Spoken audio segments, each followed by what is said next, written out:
MC Hero D, in short, the modern Herodotus. It's time to put the past on blast and all of you to notice. We spit these bars and flow just so that all of you can know this, that history's for you and me, not just teachers and the POTUS. So kick back, chill, and let it flow, and on this journey we will go. By tomorrow you will know a new act of this Heroes Show. Yo, what's up, It's your boy MC Hero D. In short, the modern Herodotus.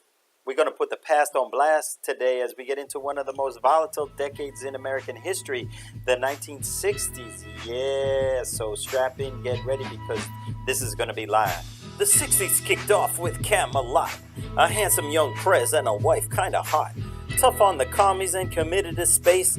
Asked what you can do to help win the race. In his first act of office, the prez went for Castro, but Fidel was tipped off to each act of his show, and the president sat there with egg on his face. A dubious start and an utter disgrace. Bay of Pigs was a blunder for the shiny new POTUS, but soon after, missiles in Cuba were noticed. A new crisis was here and a chance of redemption, and Kennedy stood up to all of the tension, and for 13 long days the whole country was spooked as we ducked underground and prepared to be nuked. But the young, handsome prez stood his ground, never scared. In the end, JFK's reputation repaired. But sadly, our young prince's reign was too brief, as he was gunned down and our hope turned to grief. Many point to that day as our innocence taken.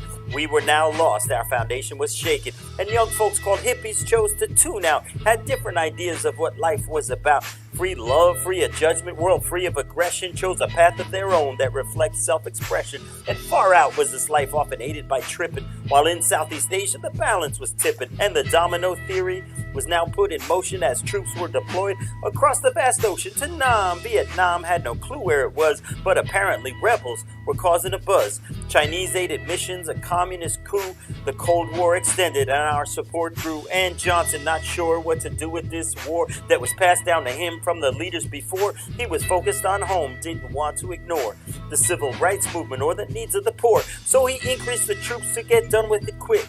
But people at home had now become sick of war, sick of lies, and losing their patience as protests were held all over the nation. At the Pentagon and the Chicago Convention, burned draft cards and flags while expressing dissension. The whole world was watching and the media was there as police beat on crowds and did not seem to care, like in Selma and Birmingham's peace demonstrations. Violence and hate from white congregations and non-violence was questioned. Malcolm X said protect by any means needed to gain self-respect. And the Panthers emerged as a militant wing where black pride was promoted, but different than King. Armed with numbers and weapons and ready for war, they refused to take beatings from cops anymore. But sadly for movements as they gathered steam, their leaders were taken and a piece of their dream. JFK, Malcolm X, and of course there was Martin, Robert Kennedy too, just as his plan was starting. And with leaders falling, trust fell just as fast as race tension in cities boiled over at last. Rioting mobs took their rage to the street. Over 100 cities burned down to concrete. And women were tired of playing their role as housewives. Their lives had an obvious hole. To the feminist movement, Miss Friedan gave birth, now bringing attention to women's true worth. In '68, after the Tet invasion, Nixon campaigned and convinced with persuasion. End this war soon, peace with honor, he said. Enough of American troops were now dead. We'll bomb from above while we scale back our force, cut supply lines and refocus the course. Give the war back to the Vietnamese. Let them figure out how to cure this disease. And this chaos that started what seemed way too soon continued as we finally walked on the moon.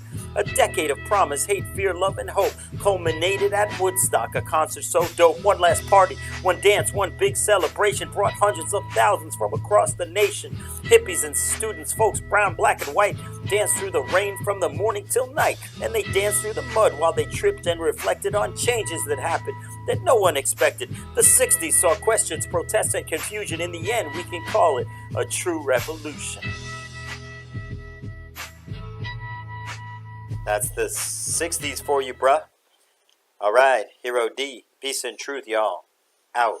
It's all about the hip-hop history, because the story of the past is no mystery, because cause and effect can cause you to reflect, and it never quite ends the way you expect. So we spit out these bars to tell the whole story, the winners, the losers, the pain and the glory, keeping it flowing so you could be knowing the various ways that this country be growing. Put your hands in the air if you're ready to be immersed in the hip-hop history. I said a hip-hop history, coming to you straight from Hero D.